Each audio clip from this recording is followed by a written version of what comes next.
Good evening, all. I hope you all doing well. We'll start for the day. Sir, good evening. Yeah, hi, good evening, Shishmita. Yeah, Yeah, you can start, sir. yeah, okay. Uh, just a minute, I'll just share my screen.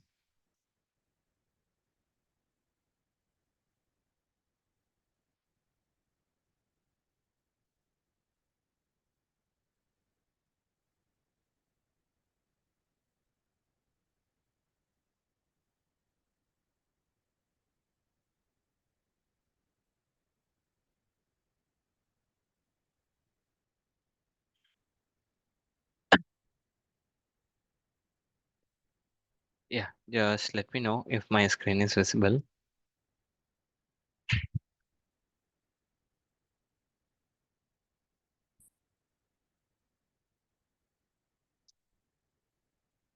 It is not visible, sir. Yeah, it's loading. Just a minute. I think it will take a few minutes. Is that visible for everyone? Yes, sir, it is visible. Yeah, okay. And my voice is also audible for everyone, I think. Yes, sir, it is clear. Yeah, okay. So today we see that first of all about the DOS attack. Actually, yesterday we saw that how to handle the shoot. Then we saw that how to do that phishing attack using some sort of tools like not a attack. We didn't perform any attacks, but I just show you the tools. Go Fisher, how to install the tools and how to rectify the errors related to that tools.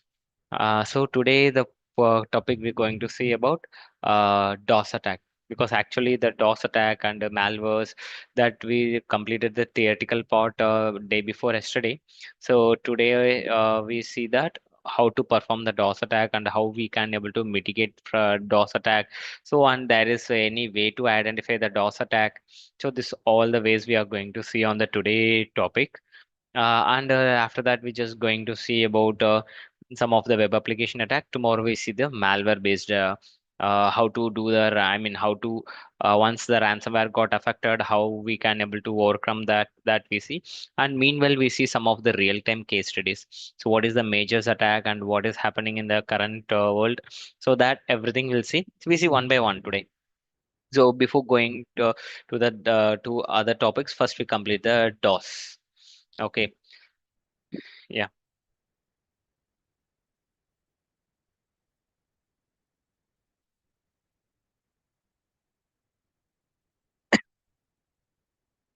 Yeah, okay. So everyone know what is the name or meaning of DOS. So we most of the them also heard about. Okay, so if the DOS attack happen, there is a chance of server crash. So that we know. Just a minute.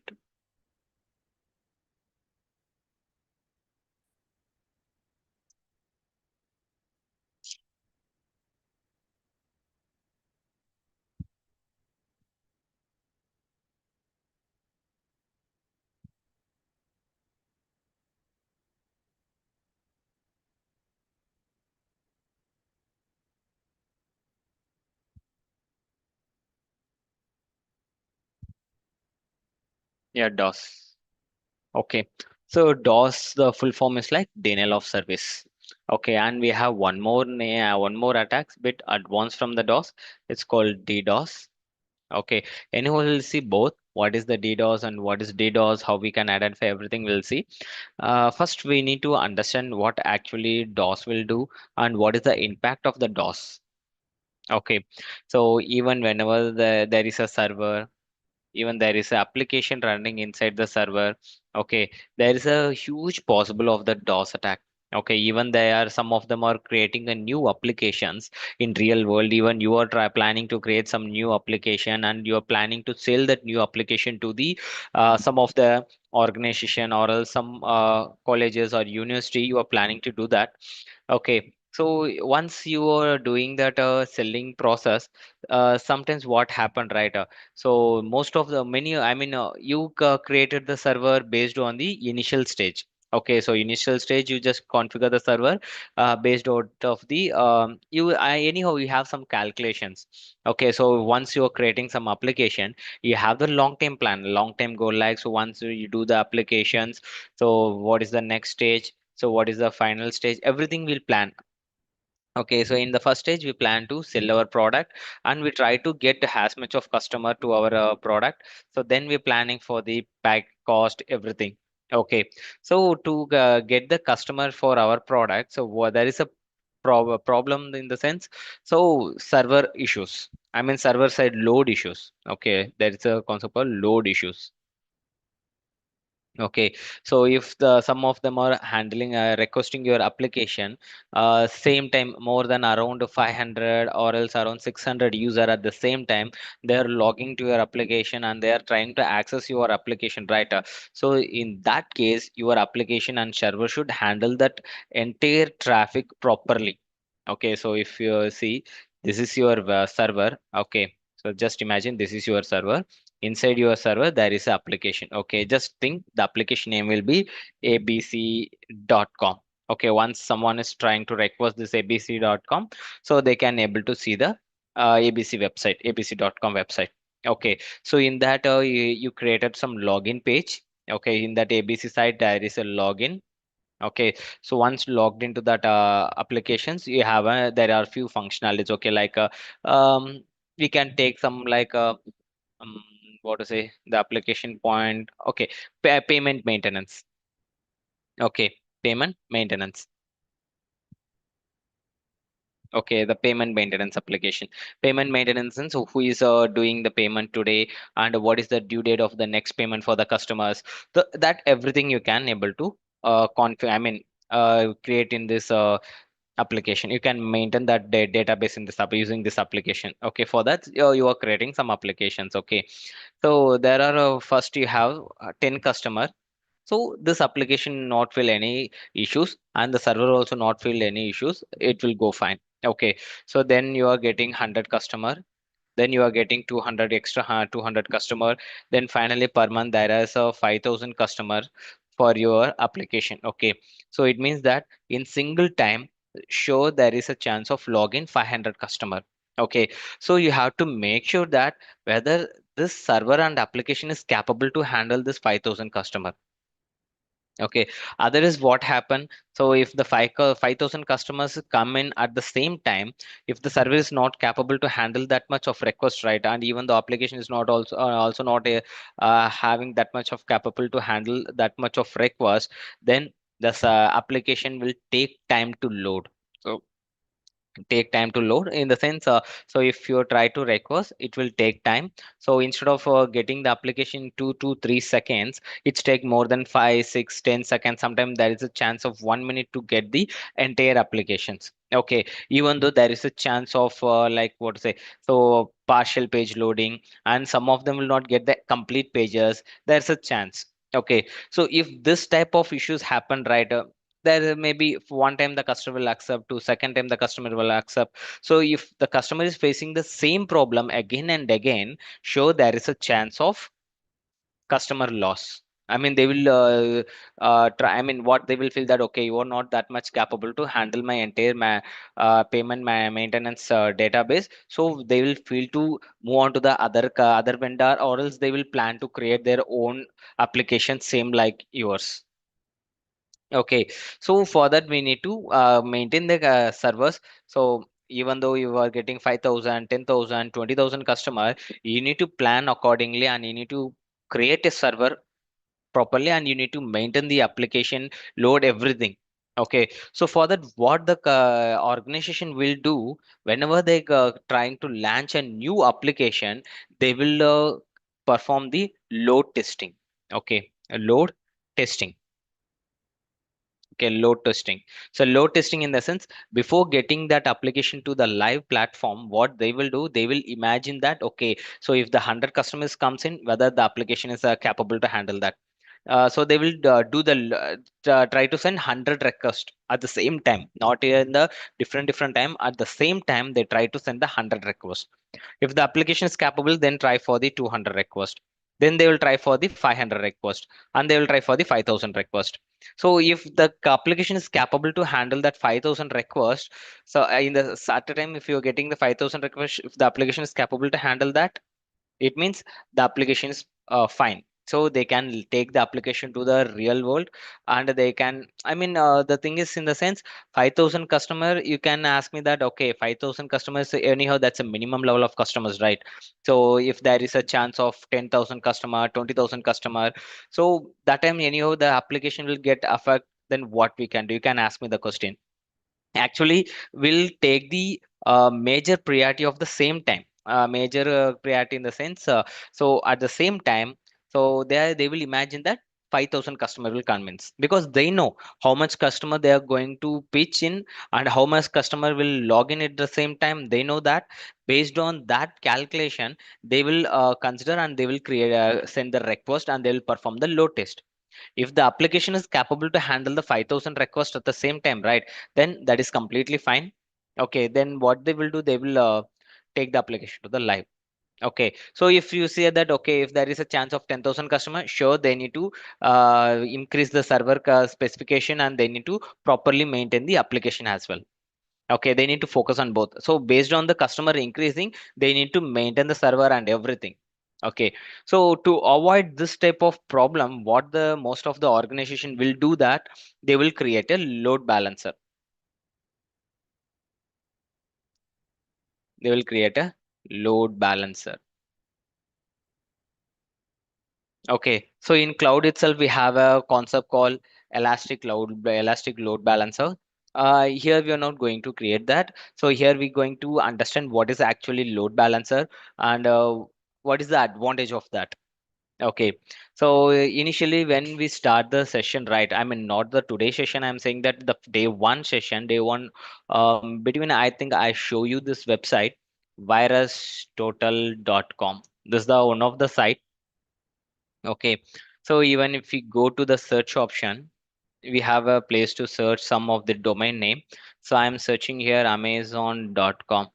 Okay, so when I search the amazon.com, you see the options here, relationals. Once you click this, you see there are subdomains. Okay, subdomains, we have 8.8K of subdomains are there. Subdomain in the sense, we can take it as a server, number of servers they are using for the Amazon website. Okay, we know only the name amazon.com. In backend, they are maintaining n number of servers.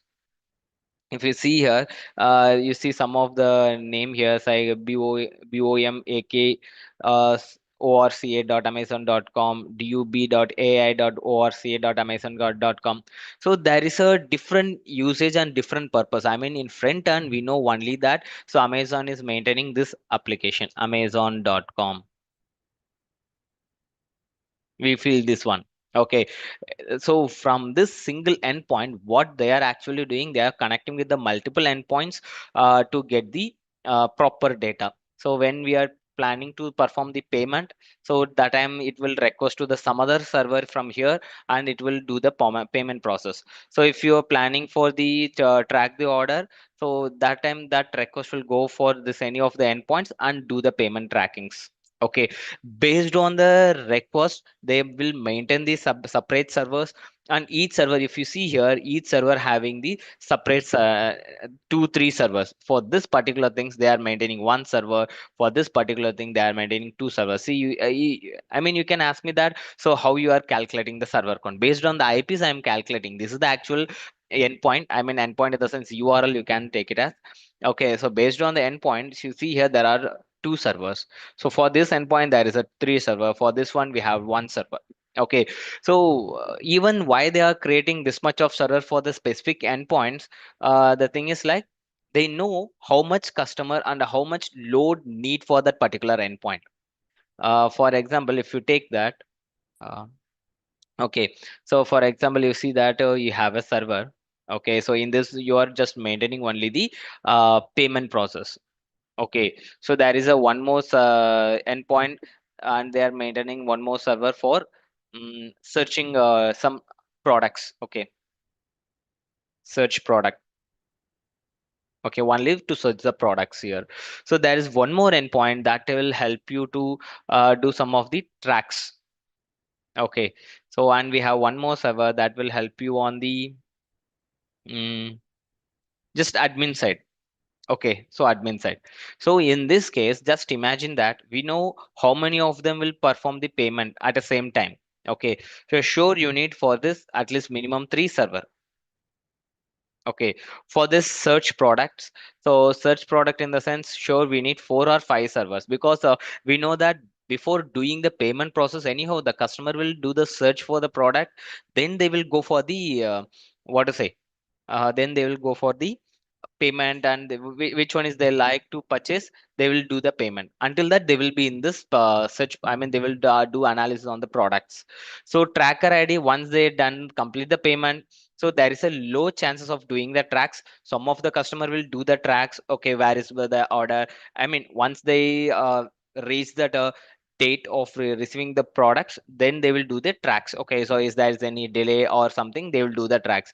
Admin page, there is a only one person will handle, sure the there is a no much traffic, so they will use one server for this. Okay, one service sufficient for to handle the admin page. If there is a vendor, so vendor in the sense, so in Amazon we know that anyone can able to update their products and they can able to sell their products. Okay, in the Amazon platform, for they are called the vendors. So if the vendors want to log in and they need to sell their products, for that they at least they need two servers for that. So based on the weightage of that endpoints, they will create a multiple servers. So that's why we are seeing here for specific endpoints, we are seeing that one server. For some of the specific endpoints, we are seeing three servers here. Okay, based on the endpoints, we are getting that much of servers. And total number of endpoints you see here, there are 8.8K. So this is the endpoint subdomains. For the number of subdomains are 8.8K. For each and every subdomains, there are separate servers. Okay, so that is the point they are mentioning here. So the reason why they are creating this much of server, to load maintain the load. So for example, see here there is a vendor, consider there is a two server for the vendor login. Okay, they will log in and they can able to update their products and they can sell their products. Okay, there is a two servers. Okay, if the first vendor is coming in, right, what actually the load balancer will do, load balancer will sit in front of before the servers. Okay, see this is the server 1 and this is the server 2. Server 2. So there is a concept, I mean if you consider some infrastructure scenario, there is a switch in between that. So switch symbol will look like this. Okay, so this is the switch, and next to the switch there is a router. Okay, so in between switches and server, they can able to place the load balancer. Okay, so the data will come over the network device router, from the router to switch. So from the switch to there is a the load balancer. What the load balancer will do, if the first request comes in, it will send to the first server. If the second request comes in, it send to the second server. So if there is a third request, then first fourth request it will go to this. So properly it will maintain the load and it will balance the request. Okay, that's called load balancer. If just imagine if this server having the capable to handle the 2 lakhs of requests, right? So if only the two is here, then here also two, totally they can handle 4 lakhs of requests at the same time. Okay, so that's why they are configuring the load balancer here. In cloud, we say that that's called elastic load balancer. In without clouds, if they are in organization, they are configuring physically, right? There is a concept called big IP. Okay, so even that big IP device will help you to configure the load balancer. So even you can do so much of thing with the help of load balancer. Not only just maintaining the request, you can able to do something like, okay, so just imagine this server is for the Tamil. Okay, so who will requesting from the who is having the, I mean change using Tamil, I mean they, if they change the language to Tamil, right, if someone is requesting from the Tamil, they will get this server request. English, this server. Okay, then Hindi. So based on the language also they can able to separate the server, Hindi, Malayalam, Telugu. So based on the languages they can separate, and there is a chance of like, so if one request is get disconnected right from this server, okay, so you done the request for this server, if you got disconnected, right, so the load balancer will keep in memory for few hours. So if the request again comes in, right, because there is a chance of, if this user is trying to request this server. Okay, just imagine if this user try to request this server. Okay, it will come to the router to switch to load balancer, from load balance to the server. Okay, so if this server try request to the switch, this server, right, if there is some issue because of that, then the entire communication got disconnected. Okay, so what the load balancer will do, they will keep that request in for memory for few hours. So if you're getting back, once the network is get normal, so once you are getting back to that same server, I mean sending the same request, at what happened, this load balancer properly send the request to the same server, it will not move to the any other server. So like this type of scenario and all, we can able to perform with the help of big IPs. Okay, we can do many of the things with the help of load balancer. Okay, to maintain the loads, they are creating the load balancer here to avoid the downtime. Simply, if you want to say what is the actual usage of the load balancer, we can say to avoid the downtime. Okay, so because if there is a chance, if someone is if there is a chance of low, I mean if the application is not properly working, if there is it's loading and taking long time to get the application, sure there is a chance of financial loss. Okay, for that they need to manage everything. Okay, so this is the general scenario. So this is the once you are getting your product into the online, right, so that time we face this type of scenario. So for that we are creating a number load balancer, and we are doing some sort of we are playing some statistics to maintain it properly. Okay, if the same things, okay, so without, I mean yeah, I mean here we are getting only the genuine users. Okay, because there is a genuine user. Okay, anyhow, if we are getting 5,000 user, even there is a chance of coming extra 1,000 user, right? So there is a profit. Okay, the 1,000 user product, the who is coming I mean more than 1,000, right, more than 5,000 requests, right? The next to the 5,000.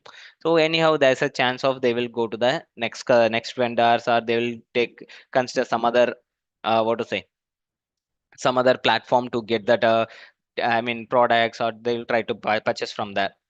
Okay, so this is the basics problems in the online side. So if there is a possible of doing DOS attack, right, what happened, they will make the 5,000 user also fake user.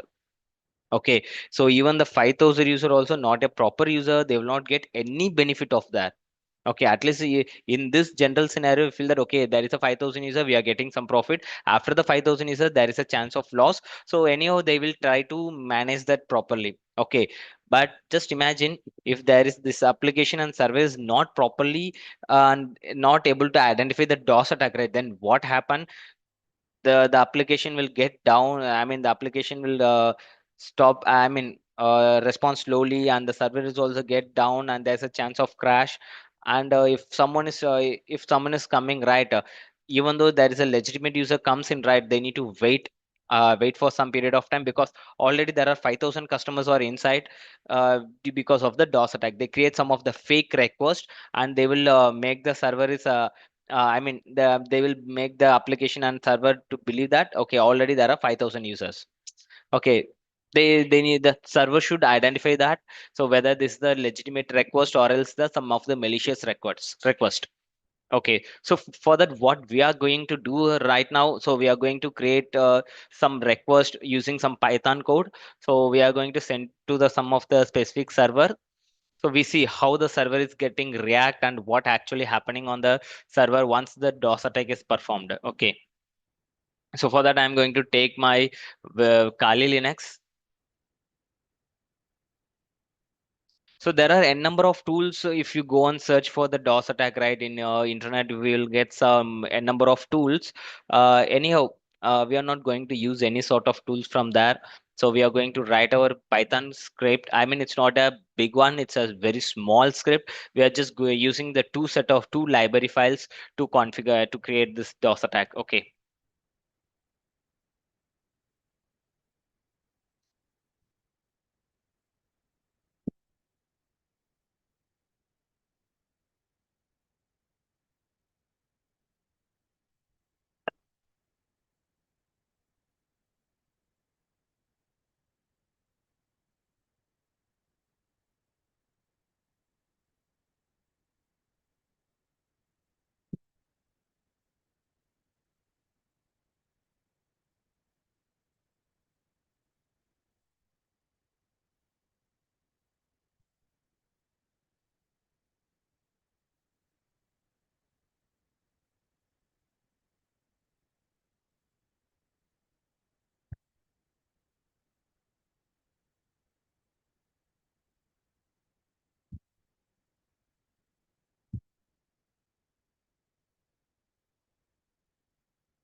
Okay, so here what I plan to do that, so I will create one of the this server we consider as a attacker machine. I mean the system, and I will create one more system from the cloud. Okay, so anyhow that will handle properly entire request. But anyhow, I'm just going to show that how the entire request is. I mean in the back end is working. Okay, so for that I will use a server from the cloud. Okay, just give me a minute. I'll create the server.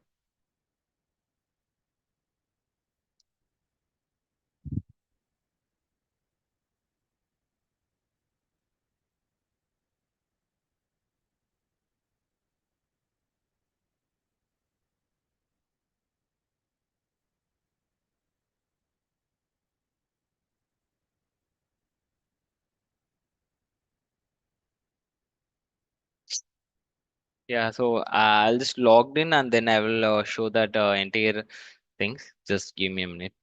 First, I logged into that account.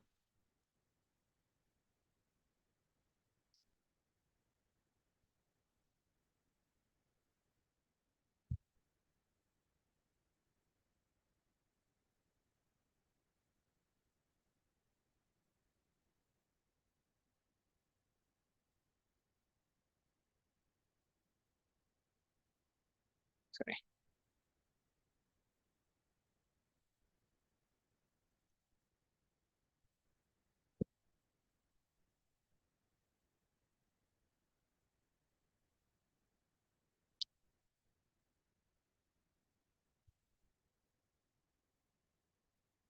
Okay, so from this only, I'm going to create a server. Okay, so I'll use the same EC2 instance. Just it will take 1 or 2 minutes to create the server. Not much time.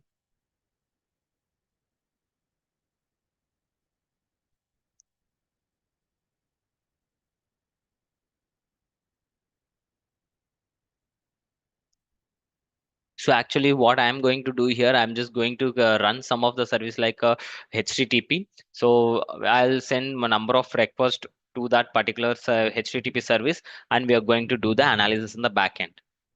Okay.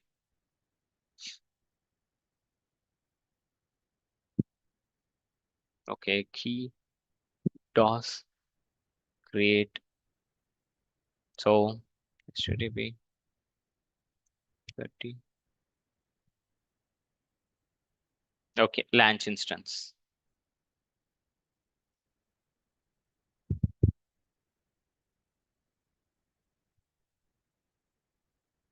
Just give me a minute. So once we got 3/3 pass right, then I can log into that server easily.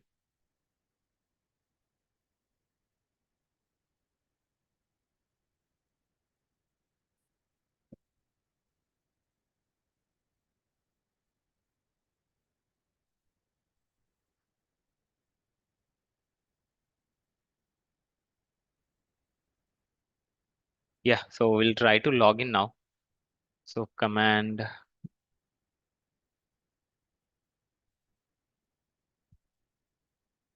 cd downloads.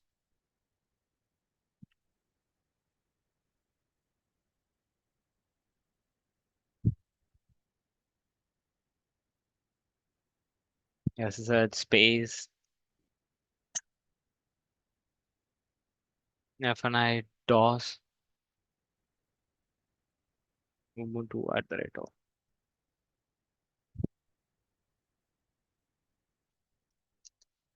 Okay. So first I need to do the update. So while doing update, if you guys have any doubts, you can ask me. So anyhow, it will take 2 minutes of time to update.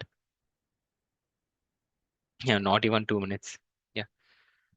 So I mean, for freshers, not difficulty to get a job. So we need to, I mean, so where we need to be clear on any of the specific concept, because when we are I mean, applying for the jobs, right?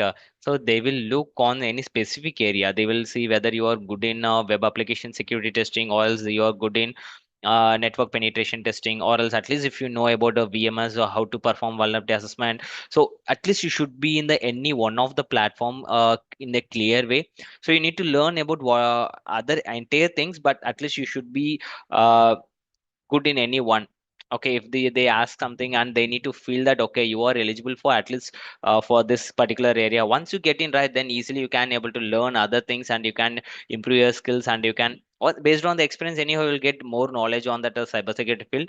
But just make some of the I mean, I mean, you have entire n number of vectors here. Okay, application, AI, API. Now we have AI penetration testing. In AI itself, we have different sector of different types of MCP server penetration testing. We have what is a LLM platform. Then agentic AI penetration testing. We have different set of things are here, and thick lines are there. Okay, so at least focus on any one. Okay, focus on any one and make it has a good understanding. Then if you apply for the job, right, so they will feel that okay, you are good in this, and you know other part of knowledge. Once you get into that area, then they will feel that okay, anyhow you can manage that. Okay, you need to make them like understand like that.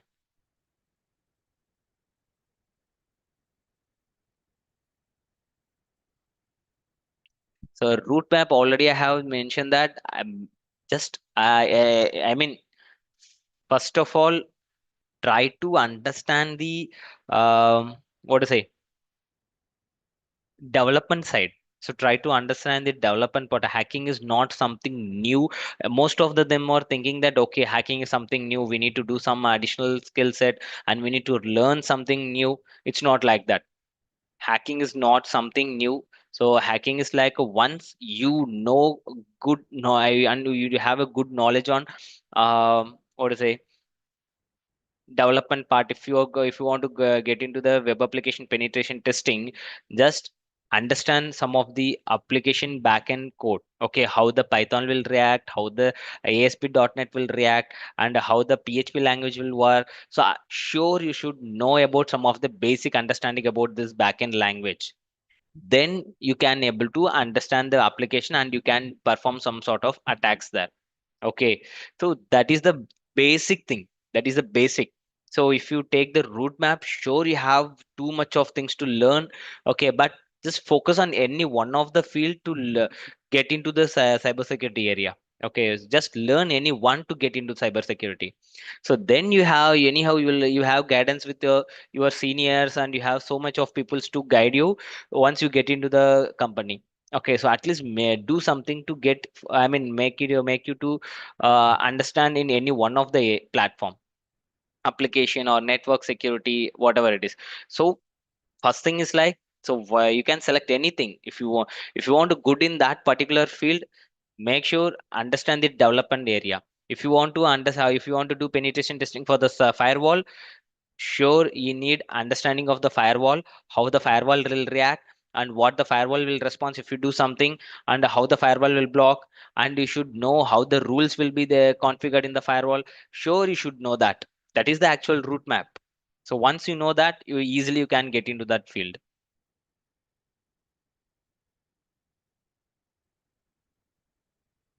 So internship you can directly require, I mean, that you can discuss with what to say, Shushmit. I am not able to understand. You are asking for internship, or else you're asking how to get internship. Okay, so if you want to get internship, just you need to request directly to that company, or else you can mail them. Okay, mostly if you mail them, they will see your profile and they will try to take you to the company. But mostly into the cybersecurity fields, they will think to take, but you have a chance. Okay, so if you you need to mail them, try multiple times, then you will get an opportunity to get into some of the if you'll get some opportunity. So you need to try multiple organizations.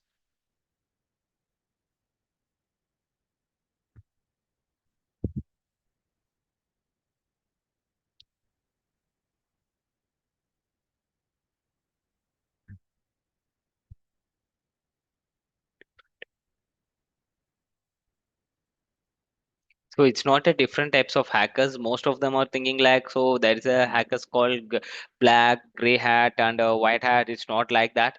So knowledge is the same. So okay, so if you are, I mean, when you are doing some sort of security activity, right? So if you're performing some penetration testing activity for the server or else web applications, if you are getting some credential for the login, and if you're getting some KT section from that particular clients, like what is the actual usage of this application and what is the actual usage of every functionalities. So that is called gray box testing. That's it. So gray box testing in the sense you have some partial knowledge about the application and you have some credential as well, so that is called gray box. So if you don't have any credential, you don't know about anything, only you have the endpoints, you need to start from the scratch, you need to understand the application by your own, everything you need to done from your end, right? That is called black box. That's it.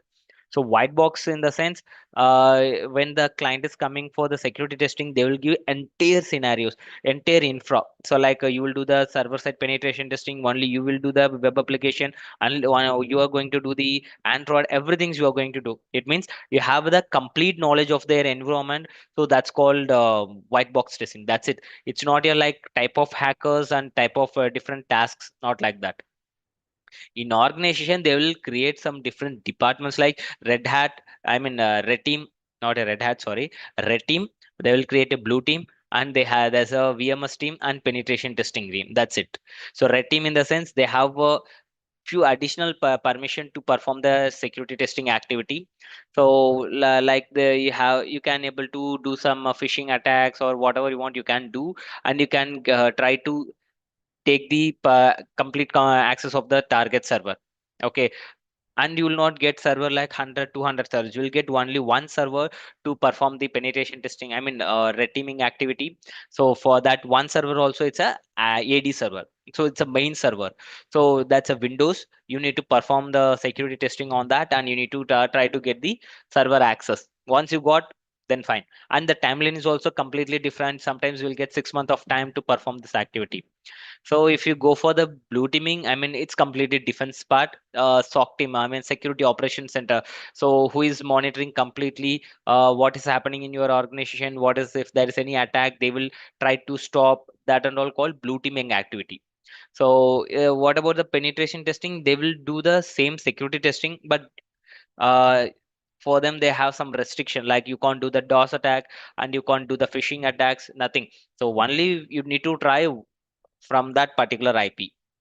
Okay, so that is called penetration testing. Most of the things like manual analysis, and you need to understand their response.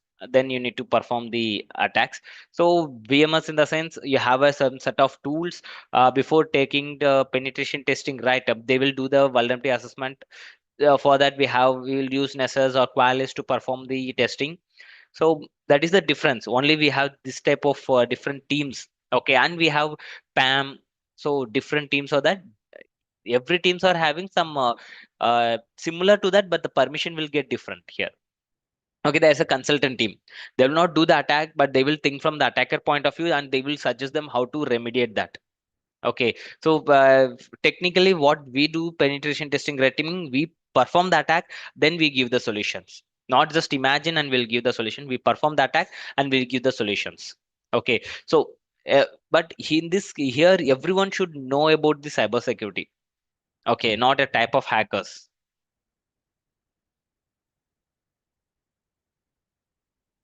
Okay, so here I thought. got updated. I'll install apt install Apache 2. Sorry.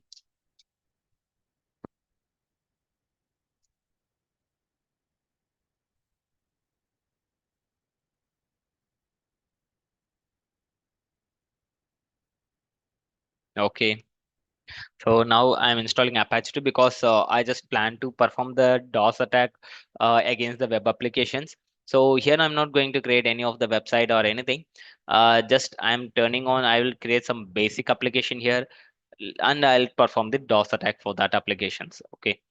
So then I need htop. So htop is a okay. So it's help me to monitor the entire CPU performance. Okay. So then okay. So this is the actual IP of my site. So you can see here.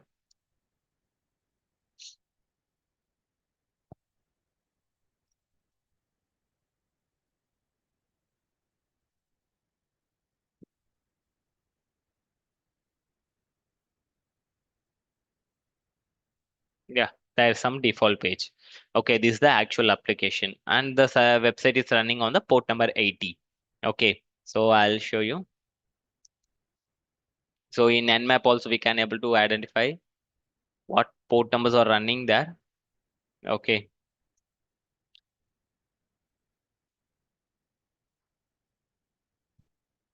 Okay, nmap -s capital T, and this is the IP.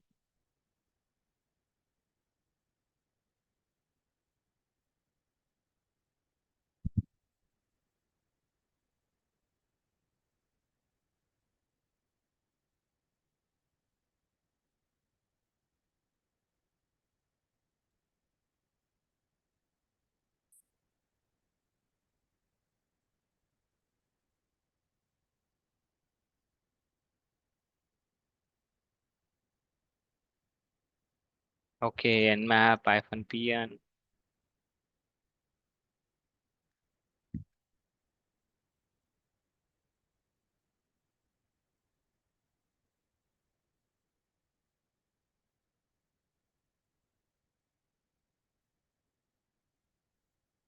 okay.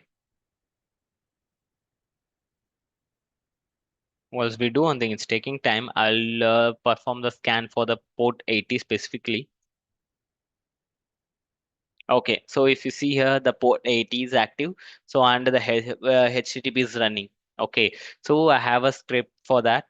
Okay, so already I have that. So nano dos.py.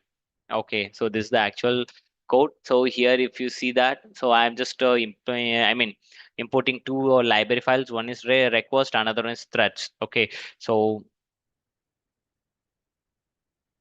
cat dos.py. Okay, so one is request, another one is threading.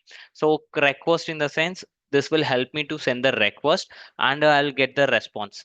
Okay, just sending request for the website. Okay, so threading in the sense, so it will create a multiple threads like okay, so if you just I'll just give some basic example what is actually threads. So you just take the example of WhatsApp. So in WhatsApp you have three different types of process. One is like you can send the message, and meanwhile you can upload. I mean, if you can send the images as well, video, documents, anything, and you can send the voice message. Okay, so here what happening? So once first what you are doing, you are sending the images again simultaneously. I mean, even the image is noting not yet received to the target. So meanwhile you are sending the message, this is the image, and some you are typing some text. Same time you are sending voice note as well. So what happening in the backend?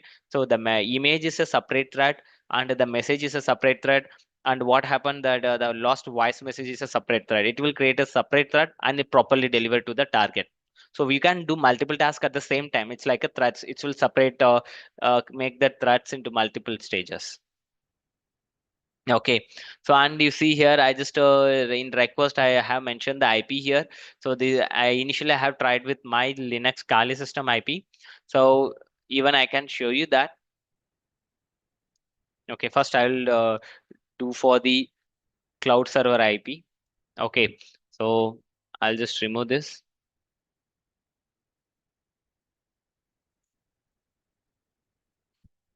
Okay, so the server IP will be, okay, this is the IP of the server. Okay, so paste. Okay, save.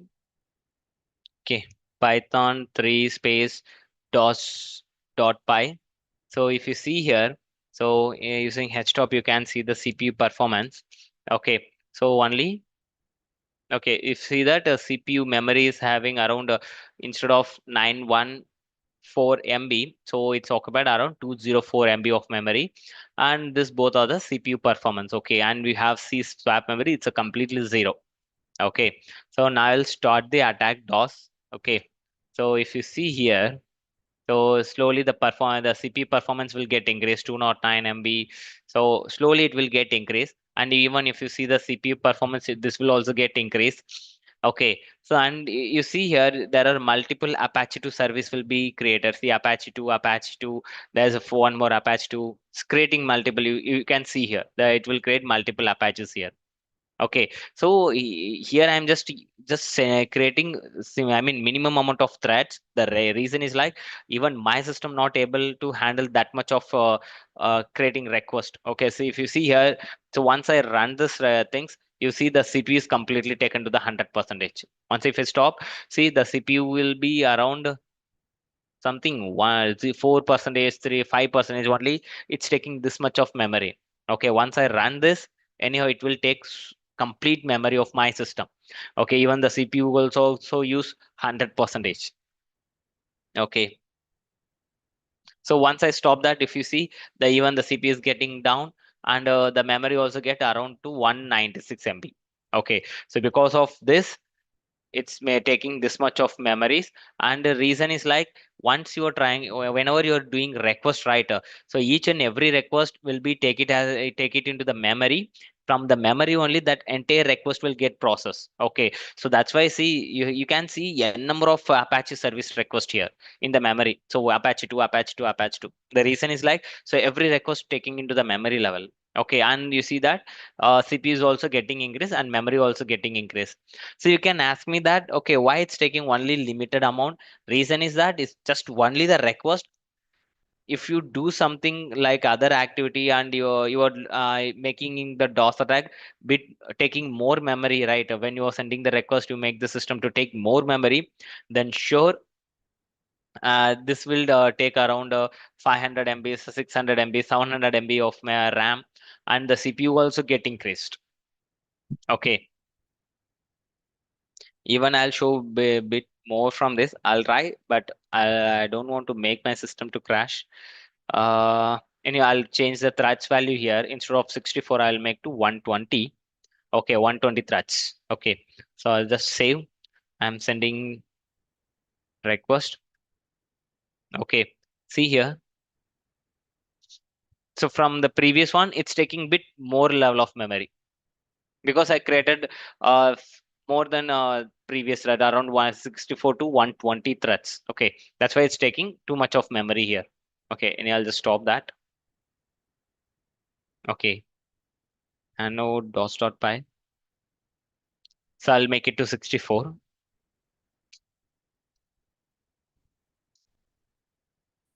Okay, so now if you want to do the analysis, okay, so here anyhow we'll get the multiple request here. Okay, anyhow using the top command, what we can able to do, we can do some of the analysis in the sense, so how much memory getting consumed for which particular service. That's it. So if you take for the Google or if you take for your online site, anyhow sure you will get that much of request continuously. That's we feel that that's a genuine request, and we're not able to properly identify whether it's a DOS or normal one. Okay, so in this case we need to identify whether it's a DOS attack or normal attack. So we need to identify that, then only you can able to prevent, and you can able to make genuine customer to get inside. Because if you not properly monitor this whether it's a DOS or normal request, if you not validate that, then what happen, the entire I mean the hacker will take the entire your system memory, and there is a no chance of getting the proper legitimate user request. Okay, So for that, if you want to understand, first we need to do the analysis of the logs. Okay, so cat. So for the, I mean, here I am using the Apache service, okay, as a web server, to run a website. Okay, so for Apache, there is a log file slash var. Under this, you have a log folder. So inside the log, you see that Apache 2 folder here. So instead of Apache 2, if you are using some other service like HTTP, or if you use some other, sorry, HTTPD, or also NGINX, so you see the folder in the same name. So once you get into that folder, okay, so here you see the access log and error logs. Okay, so I'll just open the access log here. Okay, so you can ask me why not you take the error log. Okay, so I can take the error log, but here everyone are getting the website successfully, right? Then it's not a error. So if you see that, if you feel that if there is any error, see, there's no error. Okay, all are success request. Okay, so once we are facing any user after some period of time, then only the error log will get increased. So anyhow, before getting the system or application get down, we need to identify that. Okay, so now that's why I'm taking access log here. So okay, so you just see the access log, everything. Okay, so okay, so what I will do, head 10 access log. Okay, head 10 in the sense, from the top it will take around 10 requests. Okay, 10 request logs, it will show it to me. Um, okay, I will don't think I'll make this request again. Okay, cat access log.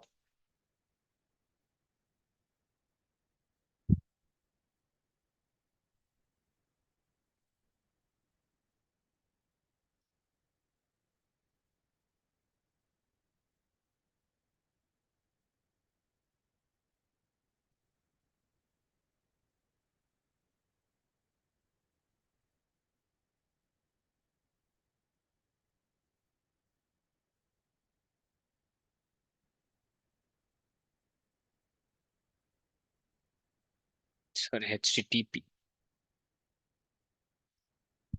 Continue. Okay. Okay. See here. So this is the actual request. So you can compare with the actual request and DOS request. Okay. So if you see here, you can see that there is a method called get iconic Ubuntu logo. I mean, you can see the complete request here from where you got the request. Everything you see here properly.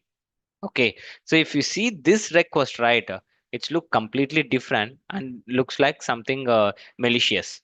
Okay. With the help of this, you can able to identify what actually happening.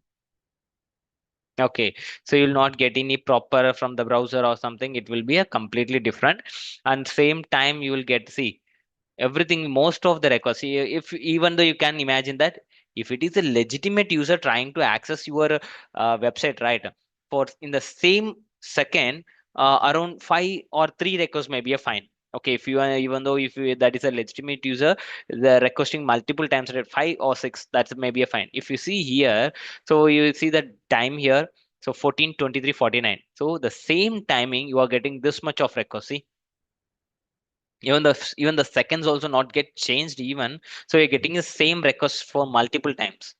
So even this is also one of the things you can identify that whether it's a malicious or normal request. Okay, so if you're getting continuously 4 requests normal, then you are getting something different, then okay. Okay, in the same second, if you're getting so much of request, then you need to think what actually happening. Okay, so and even though not only with the help of access log, you can use T-Shark or Wireshark or else any other log monitoring service. You can able to identify this. Okay, so I'll show you apt install T-Shark. Okay, so T-Shark is also same like Wireshark. So we can monitor via Wireshark. I mean T-Shark also. I mean actually this is not a graphical mode. That's why I'm taking this T-Shark. Okay, so I have only the graphical no CLI.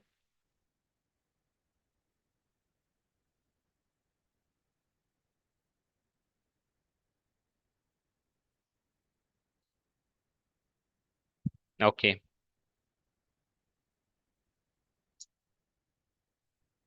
So what I will do, I'm going to start the monitoring. Okay, so T sharp. Okay, hyphen I. So first I need to see the interface name. If config. Okay, so I need to install this to check the interface.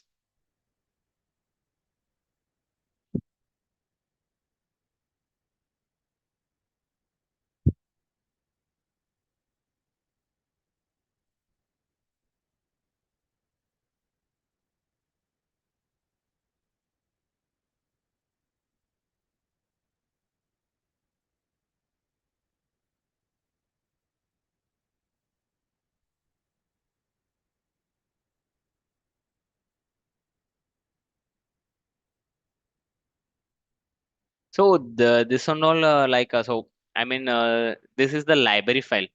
So when you are trying to run the try to install some of the application, right?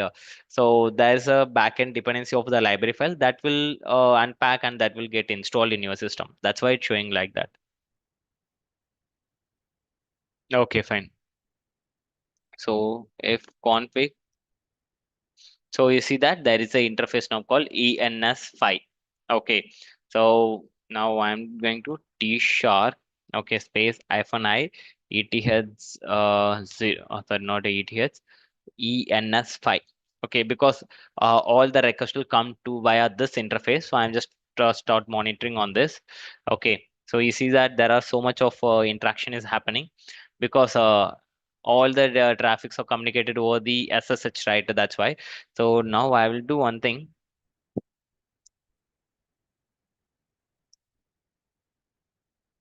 Sorry, I'm not typing here. So I will try to filter the traffic instead of seeing all the traffic. I'll filter only the port 80 request. Okay, so T sharp space hyphen I ENS5 space TCP port 80. Okay, so here I'm going to see only the port 80 traffic. Okay, so once I run this, even you can see here there are so much of requests. Okay, I'll stop.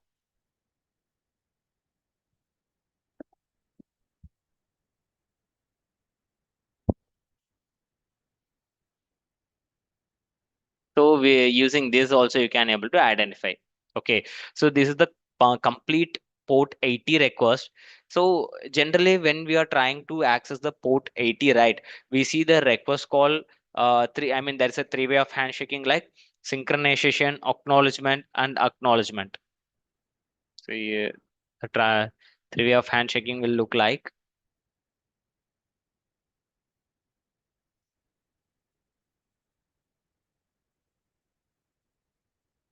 So the three way of handshaking in the sense.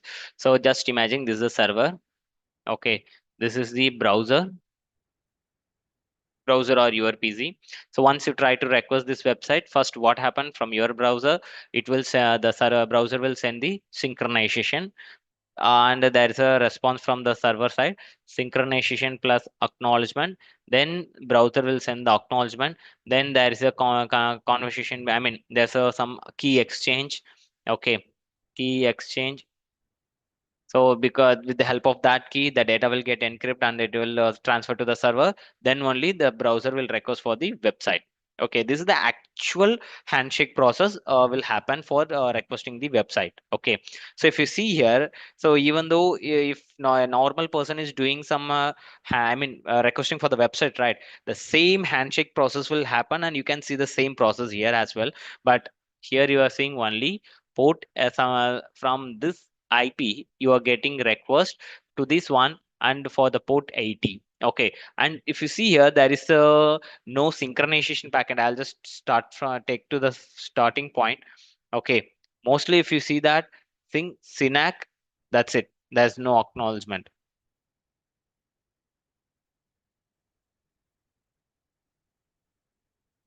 Just a minute. See, there is a push traffic, and you see some of the team, some of the time finish push acknowledgement. So this will not come in between when you are try to access the website properly.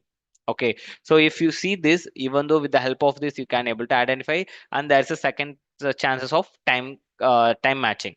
Okay, if you're getting the entire request in the same second, same time, same minutes, then this is a suspicious request.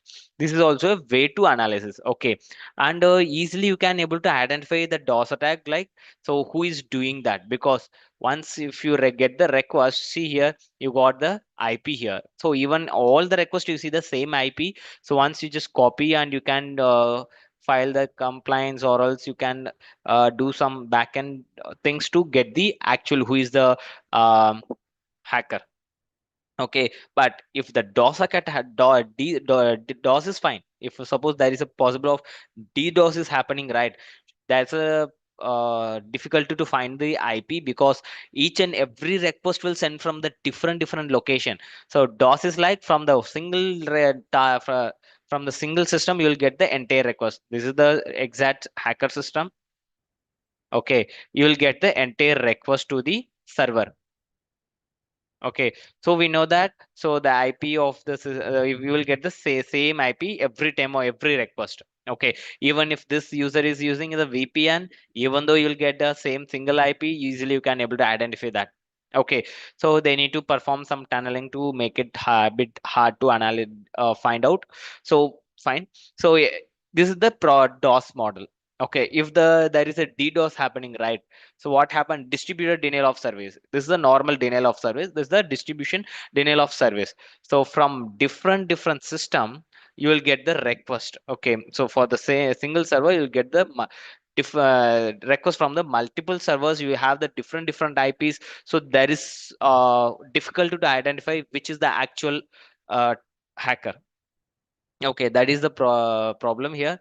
But in this case, what we can do, we can stop the attack, and we can make the system safe. That we can do, at least for the DDoS. Anyhow, even though there is a DDoS happening, we need to make the system safe, and we need to stop the DOS attack. At least you can able to identify who is the actual person. Okay, doing this. Okay, for a DOS attack, you can do prevention, and you can able to understand whether it's a DDoS happening or not. Everything you can understand, but there's a difficulty to identify the actual person who is the responsible for this problem.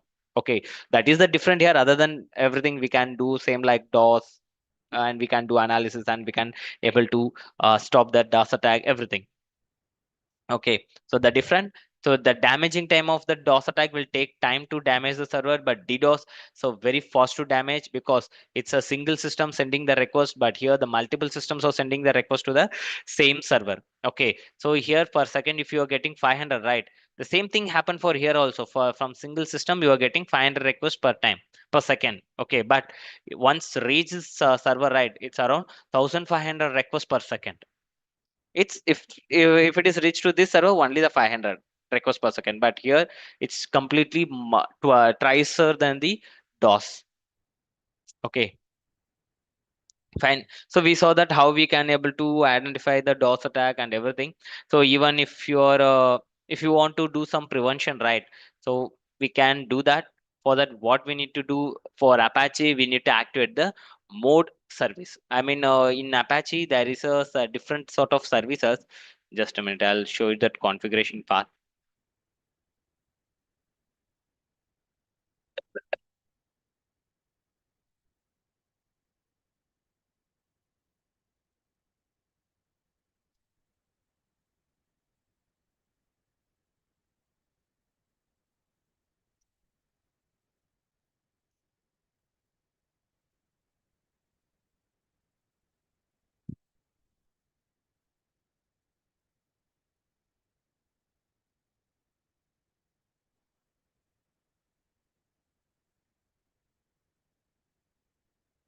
Anyhow, while doing this configuration, also will get some what to say, um, errors. Anyhow, we need to rectify that. Okay.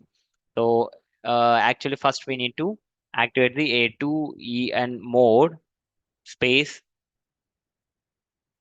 EN mode s- rate limit. Okay. So once you activate this, so then you need to restore the service. Okay. So restore the Apache service. Even you can use the command service Apache to restore, or else we can use the same command. Just I copy paste from here. Okay. Then we have the configuration file.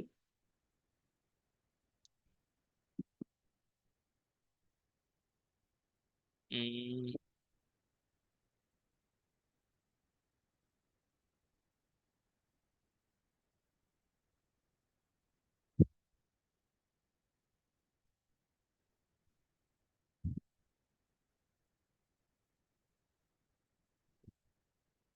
taking time to upload.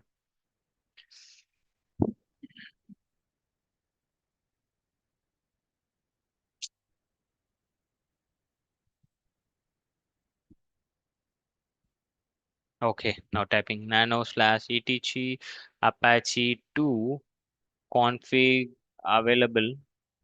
Okay, then rate limit.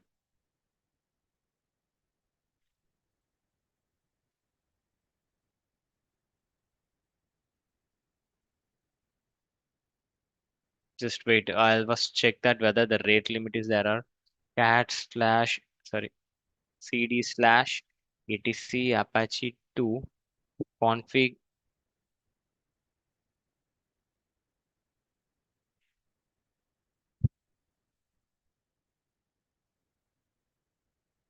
Okay.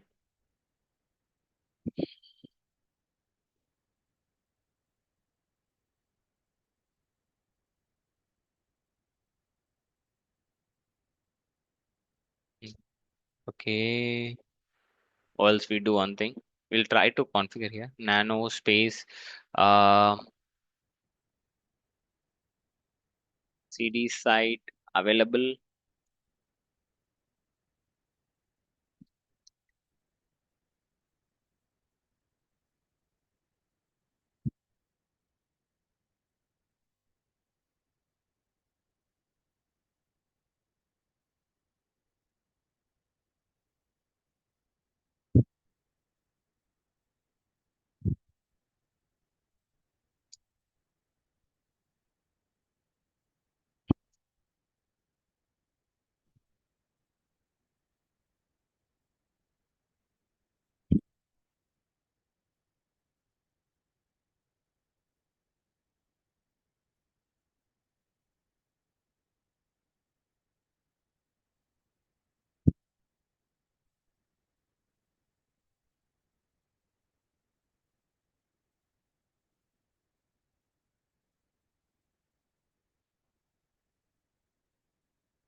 So,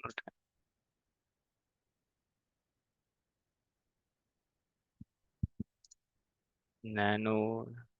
I think this is the actual path. Okay, let's see. I will create a file and will add that command.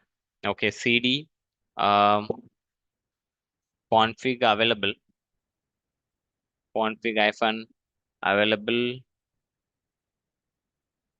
Okay, so nano space rate limit dot conf. Okay, so here we just want to add this code, and there is a limit of 400. So I already taken this in the notepad, so that's why I'm just copy pasting here. Okay, so just need to add this one and just save this. Okay, so now restart the service Apache 2 restart. Okay, and one more thing, we need to activate the uh, a2en conf space rate limit. Okay, so even though we need to activate this as well. Okay, then only the rate limit in the sense the name which we have created for the config, the name. So we need to enable that config. So then what happen? So this config limit will work. So if someone is crossing the request 400, so then automatically it will deduct and it will stop the activities. Okay, so this is the actual things we need to do some configuration in the backend of the server to stop the attacks. Okay, so anyhow, as of now, I'm not going to create that much of request, because if I leave to create that much, sure, my call will get affected. So that's why I'm not going to do that. But this is a way you can able to prevent. Okay, fine. So if you guys have any doubts on the DOS, so you can ask me. So if no doubts, then we can move on the some real-time case studies. Based on that, we'll move to the next one. Okay.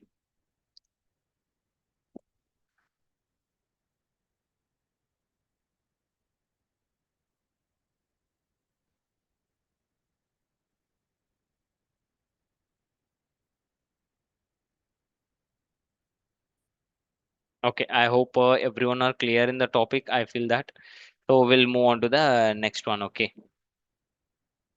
So the case study is not a big topic. It's just a small topic. So we are just trying to understand what type of attacks are happening in the real world more randomly, and which one is taking more priority. Okay, because we have different types of attack in the real world, even though there is a chance of major attacks or ransomware attacks. Okay, the ransomware attack, the reason is like uh, they know the attacker will know that. So because first of all, attacker having some set of mindset. Okay, so first we need to understand the attacker mindset. So what actually attacker will think, and why attackers are using the malware to take their system access, and they are trying to compromise the um, some of the user accounts. Okay, first thing is like, if we can ask that, okay, if the user want to take a revenge, or if the user want to earn money, at least revenge is also a fine. They have some back end problem, so they are doing that things. Okay, but mostly instead of revenge, because of the curiosity, most of the attacks are happening in the real world now. Okay, most of the attacks are happening because of the curiosity. Even if the person is want more money, right, with the help of that particular specific knowledge, they can go for any big organization, they can join that, and they can earn money. But even though they are just doing this type of activities, reason is like curiosity. They need to, I mean, there is a statistics taken last year or before year, I think. There are major I mean, peoples or students, okay, who is having the age between around of 19 to I mean 25. So in between that age, I mean 18 to 20 or 25, that age peoples are doing this type of activities majorly. Okay, even though the ransomware attacks happened long year back, that's the even though the name of the ransomware called WannaCry. So that WannaCry has been created by one of the I mean, uh 21 age person. Okay, so the reason is like, most of them sort of having a curiosity to do that. Okay, but actually, so if we do that, right, sure, there is a some cyber law related to these attacks. So not a normal law. So for the digital attacks, there is a separate cyber law. It's like a ITC Act. So in under the act, there is a some sort of punishment, and the sections are completely different. So in the normal laws, we say that Indian Penal Code something the name. So here when we come to this, we say that section 68B, 65C, A, B. So we say in that particular format. So each and every set of attacks, even though if you do some monitoring on some of your friend mobile, so using some of the application, right, that is also a type of crime. So there is a I mean, there's a law, and if your friend is not aware you are doing that, right? If your friend file the complaints, sure, you are the person, and there's a chance of jail, and there's a chance of fine, everything. Okay, so because they are not understanding that, so the next thing is like, so from the set of 2024 to 2025, so every year, I mean 2026, every year that attacks are getting increased, not getting reduced. The attacks are getting increased, and even though there are so much of new technologies is coming in, so even that technology also getting affected by that. Okay, so first of all, whenever we are taking the new technology, we need to make sure that, so before using that, make sure that technology is completely safe, and make sure that the technologies are completely secured. Okay, so even if you are planning to release the new technology, first may I mean don't think in the point of like, okay, I completed the my target, and I mean mostly what happening right in the real world, they are feeling that okay, I need to create a new product, so once the product is get launched, I will get a money. Okay, that is a fine, that is a uh, general cases. But where after that, you need to make sure of the security. So even though if you are creating a product, so while creating the product itself, make sure that your application, all the functionalities, every each and every inputs are safe, and there is a chance, I mean there is no change, no chance of misconfigurations. I mean because we are doing small, I mean we'll secure the entire big type of function, I mean big scenarios. Okay, we'll make secure of big things, but we'll left the small basic things like changing the default passwords, and make the password policy stronger, and we will generate the general OTPs, I mean same OTP for multiple use multiple times, and we use the same password reset link for the multiple users, and there's a chance of like uh, re- same link can be used for multiple times to reset the password of the same account, and there's a chance of like once you send get the reset link, right, using that same reset link, we can reset for different user account. So these are all the basic thing. Okay, so we not I mean will not do any security check for that, we'll launch it because we feel that okay, entire things are working fine, so we can move forward, and we can launch our products, we feel in that positions. Okay, so every time, so whenever you are creating product or you are creating a product to some other clients, so make sure of the security. And if you are doing some development, right, so you know how to develop the product, but you are thinking that okay, how I can able to provide the security, and what stages I need to follow to provide the security for the applications. So in that case, you can go with this one, OWSP top 10. Okay, so OWSP top 10 is a it's a type of framework. Okay, it's a type of framework. So using this, if you create an application, right? So there are top 10 scenarios. If you create the application with the help of this top 10 model, right? Sure, mostly your application will not attack by any of the attackers. Okay, even I mean even though the attacker is trying to attack your application, they need to think more, they need to do some additional put off some additional effort to do the attacks. Okay, so not like every person can able to do attack, like not like that. So who having good knowledge, and they need to put more effort, they need to understand the entire things, then only they can able to attack your what to say applications. Okay, so when you're developing, just make sure of this. Okay, so even you can ask me that, okay, there are different types of industry, different types of applications. Is this will support for the entire industry and entire different types of application? Yes, this will support because even this is a framework. We can say it's a framework. Framework in the sense you can create any type of application, medical application, finance applications. You can create a e-commerce applications, or else you can create um, manufacturing index based application, or else you can create some of the CMS applications. Any application you can create, for all the application this framework will support. Okay, so this framework will support not the entire cases. So for some of the application, only few things will support. For some of the application, the entire I mean entire list will get support. So if even if you see like this, it's like a around the information gathering configuration. It's a basic. It's like a heading. Okay, so if you go inside, right, you can see n number of subtopics. So if you see here, so this on all the stages. I mean, even though attackers will follow this particular stages to attack your applications. Okay, so once there is an application, right, what the attacker will do, they will follow this step. First they will do the information gathering, then they will do the configuration and deployment management testing, then they will do identity management testing, then they will work with the authentication testing, then they'll go for authorization, then session management related, input validation. See, you have in input you have so much of things. Okay, then you have testing and error handling, and we have testing for the weak configuration, so business logic testing and client side testing. So we have different types of test cases here. So each and every test cases we have so much of things.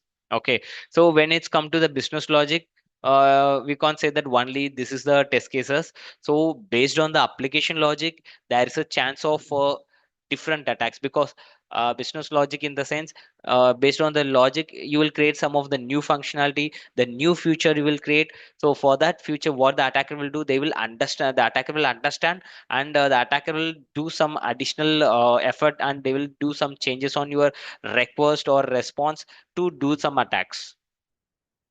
Okay, so that's called business logic. We don't want to go deeper into the business logic.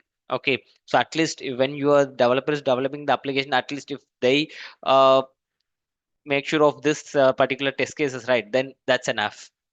Okay, even though if you see that uh, there are so much of CVEs. Okay, so we know that what is the meaning of CVEs, right? So CV is like a common vulnerability exploit.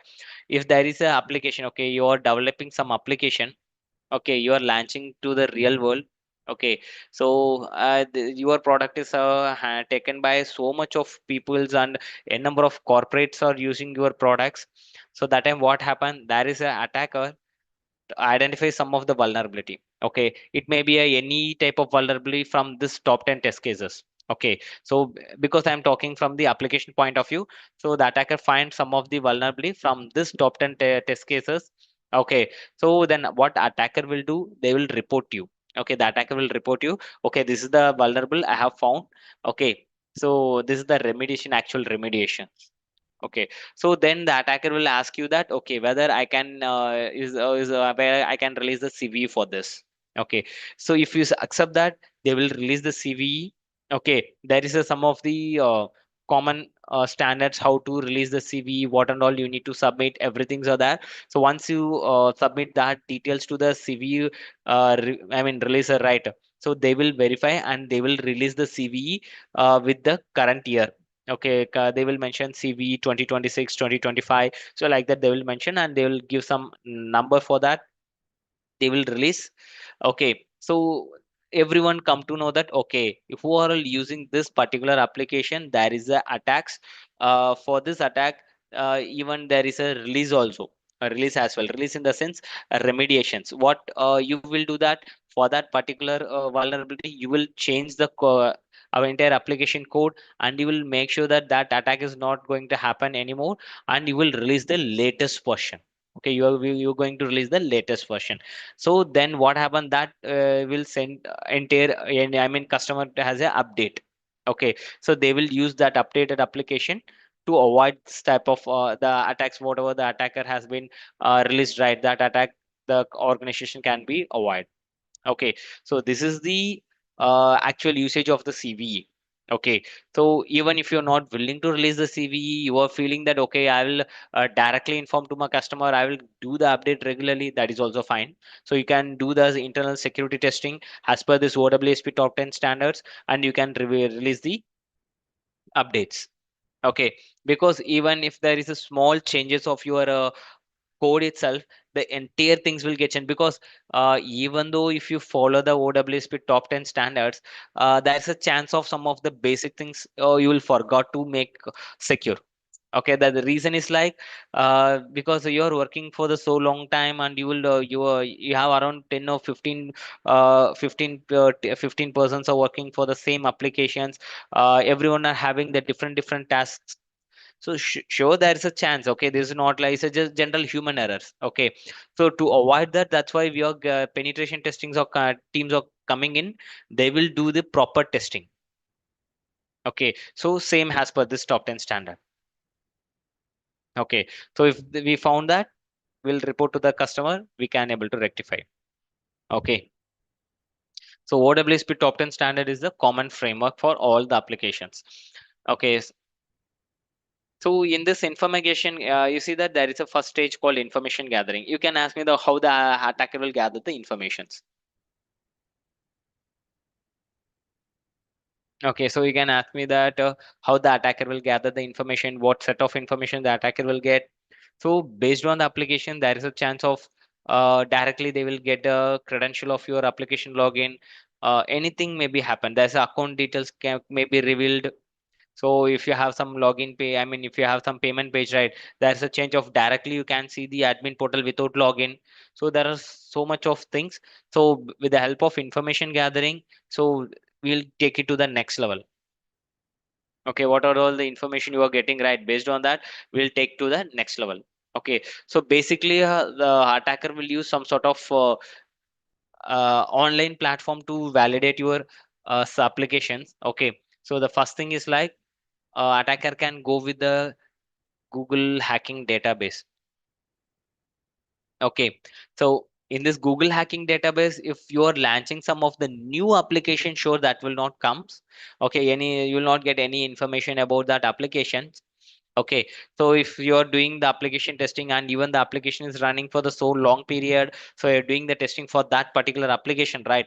That time what happened? So you can use this Google hacking database.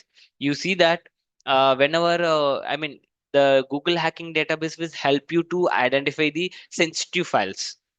Okay, so I'll show you what is the actual sensitive file. Okay, see, I'll just turn one more system. What are all the things we call it as sensitive files?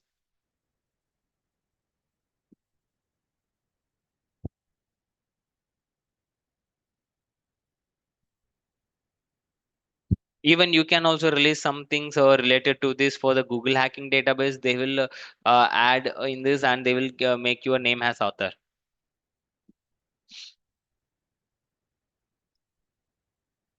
Okay, so I will do one thing here. I will just filter using the logs. Okay, so we know that what is the actual usage of logs. Okay, so before opening my server, I'll just explain how we can able to use this Google hacking database, and using this how we can the attacker will collect the informations.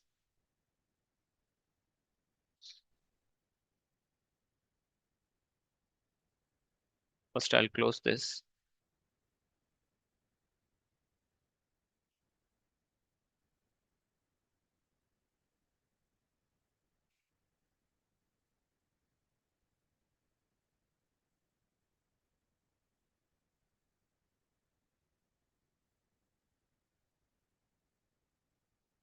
Okay, I'll just take two or three things to analyze.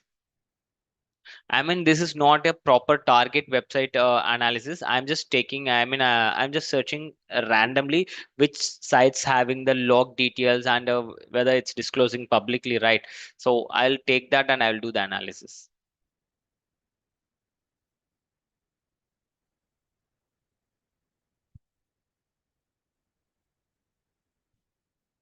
So I'm taking three different types of logs. Okay. So now what I'm doing, I'm just opening each and every.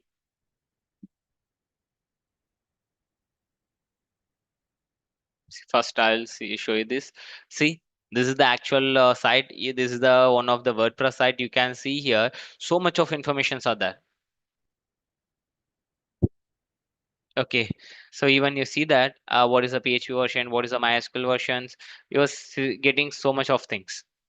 Okay, so for this site has so also you are getting the same like WordPress site informations. So with the help of this information, you can there's a chance of different attacks. Okay, so I'll go with see all the sites are getting the same informations. Okay, so even we this is not a attack model. This is just you are doing some searching on the Google. From the Google itself, we can able to get.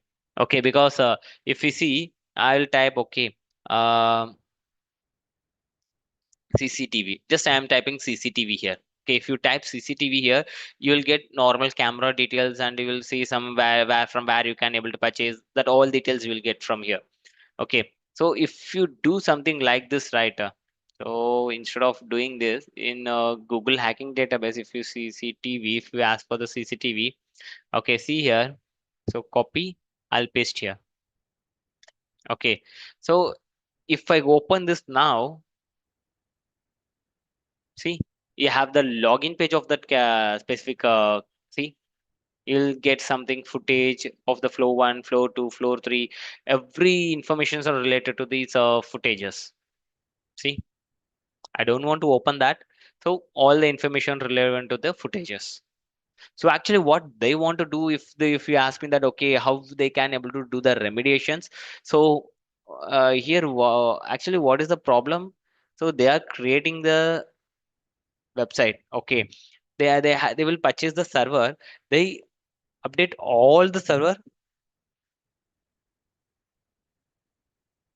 Okay, what happened, right? They will update all the CCTV camera footage, everything. They will keep it in the same server. Okay, that is the problem here. While they are keeping that all the information in the same server, right? So then there's a chance of to get the data like this.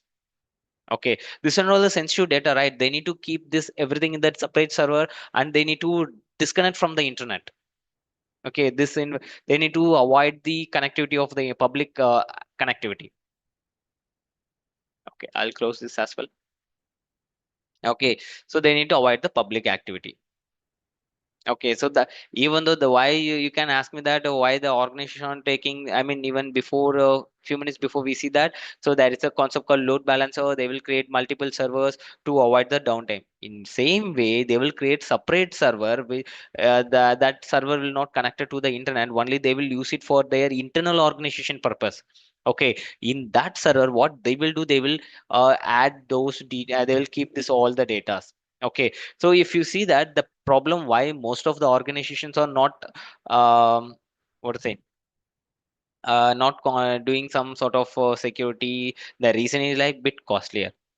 Okay, even though if you want to take the basic security standards, see here you have some of the site like this, you can see some of the CCTV footages. Okay, they can take this footage and they can keep it in the separate server, but the problem is like when they want to keep it in the separate server, right? They need invest some money and they need to take it. So there's a bit costly, but anyhow we need to take that actions. Okay, so this is the Google hacking database, but actually this is not a you can't target specific website or specific endpoints. It's a random. If you go and search in internet with the help of this, you will get all the information relevant to that.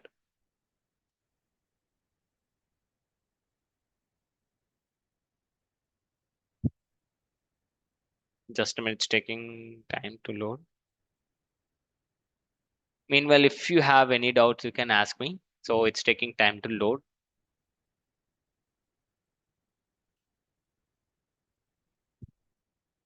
Yeah. See, you can see this. Okay, what I'm doing, I'm just taking this. So before that, that is where that we see only like a footages. Okay.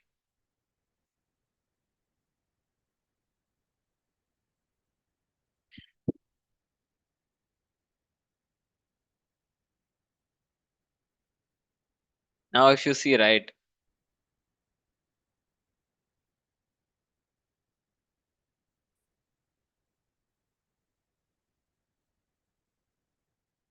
see you have a login. See, network devices login.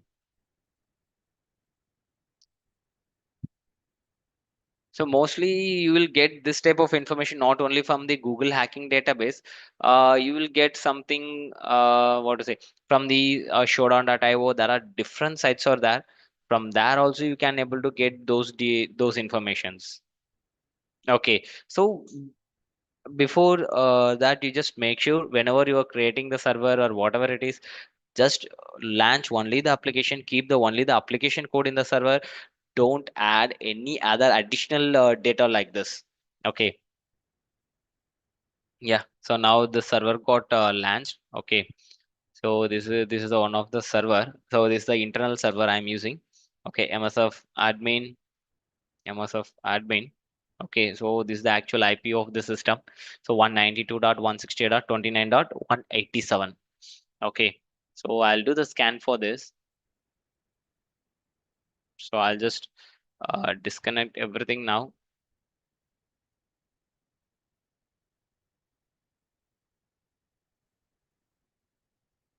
Yeah, I'll just terminate this.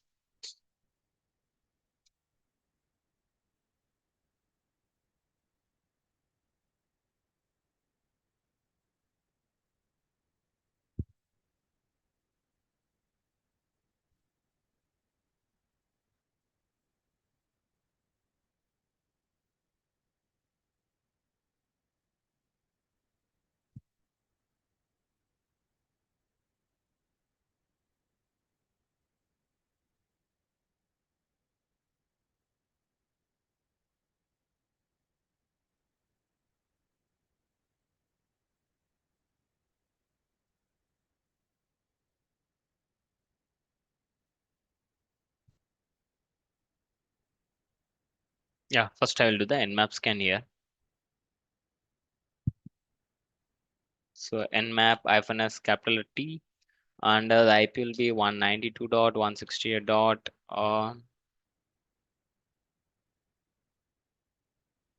29.187.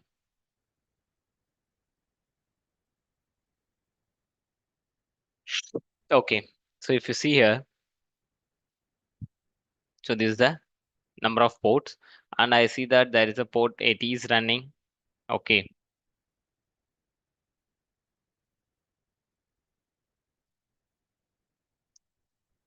okay, port 80 is running there. So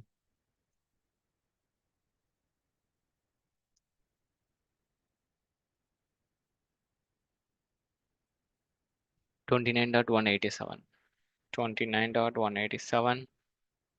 Okay, so actually we are getting this page. Okay, so you have a possible of selecting some of the files, but if you see here, okay, so I'll just try to do the analysis what actual type backend frameworks are running, and is there is any library files, jQuery library files are running. So based on that, mostly what attackers will do, they will try to find out some of the application understanding. Okay, so the using with the help of the backend frameworks and everything. Okay, so for that I'll use the Firefox here because I have a Vaplizer on that. So using that I can able to do some basic analysis.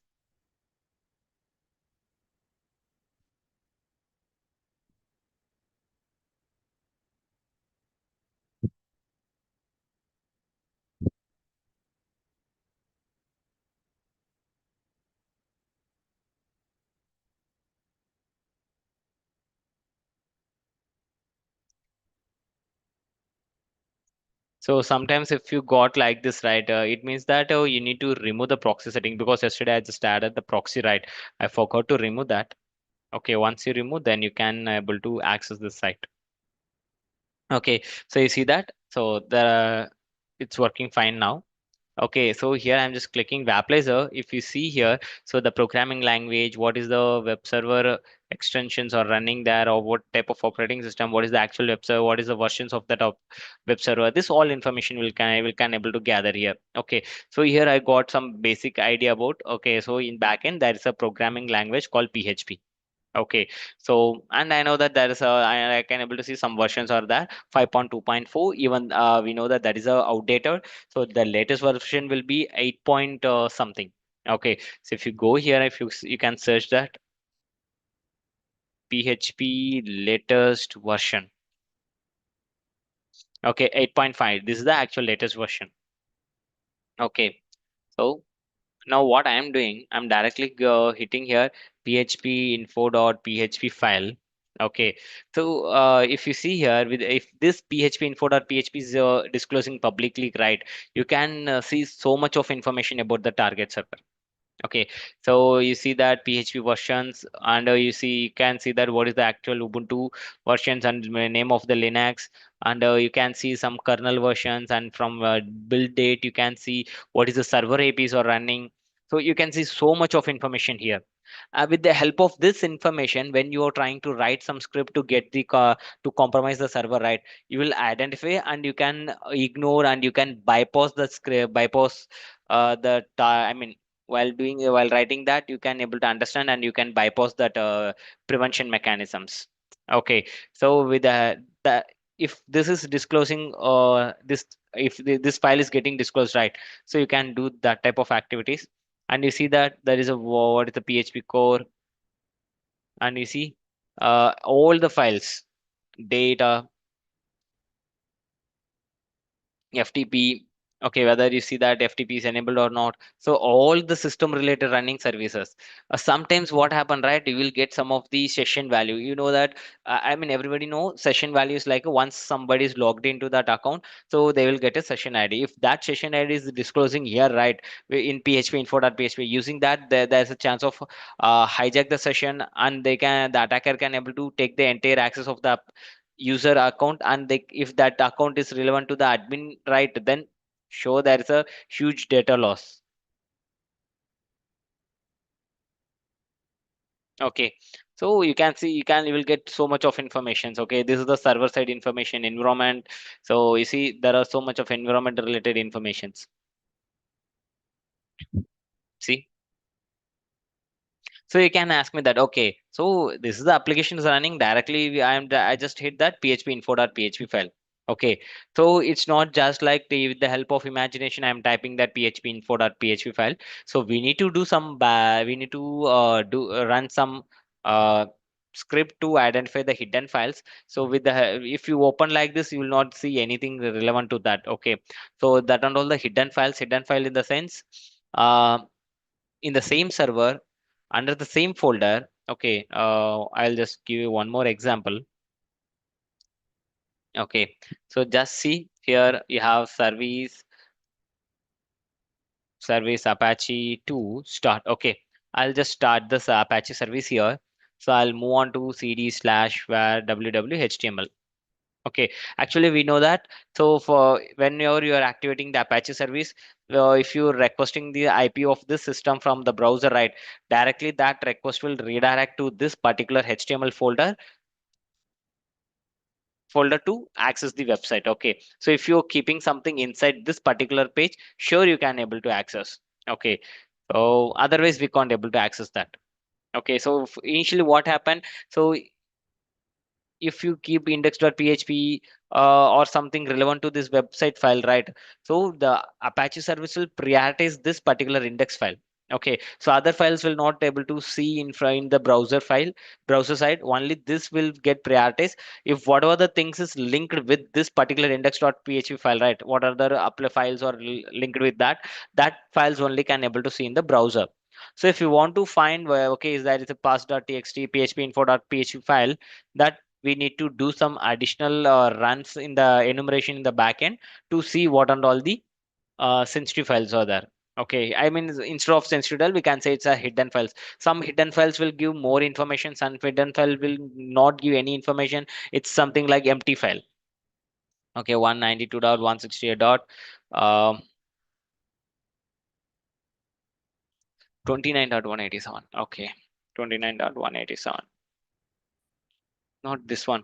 I try to open. Okay, sorry, mine. Fconfig. So 29.106. Okay, 29.106. Okay, see, you'll see only the enter input. If I type something here, hello, submit, nothing is happening because that's a file index.php file. Okay, so it's a basic code. Okay, only we can see that. So even if we see directly in the server, there are few more files like pass.txt, php info file, and index.nginx-dbon. If you want to access this particular php info.php file, right, then what I need to do, I need to hit that file here. Okay, php info.php file, then only I can able to access that file. Until that I can't able to access. So, okay, so from on tomorrow topics we see that how we can able to access this, identify the whether the php info.php file is I mean available on the target system or not. That and all we'll analyze on the tomorrow classes. Okay, so till now we'll stop the session for the today. Okay, so because when we do the analysis on that particular area, we need to understand the frameworks a bit deeper. So and I will explain everything. Okay, almost we saw the framework. So anyhow we go one by one. Okay, so attendance links already in the chat, so you guys can take from there.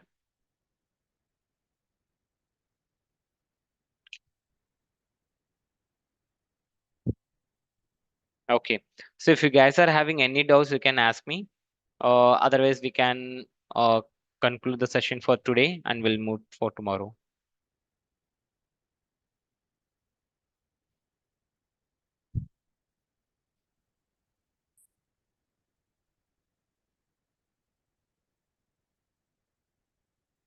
Yeah, I think we are good to go for today. Hello, Shushminda.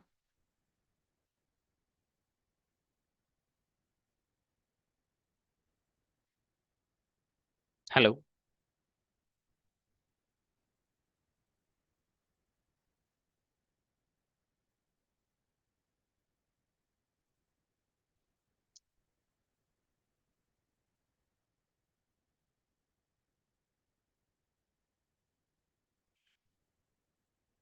Shushmita, can you able to hear me?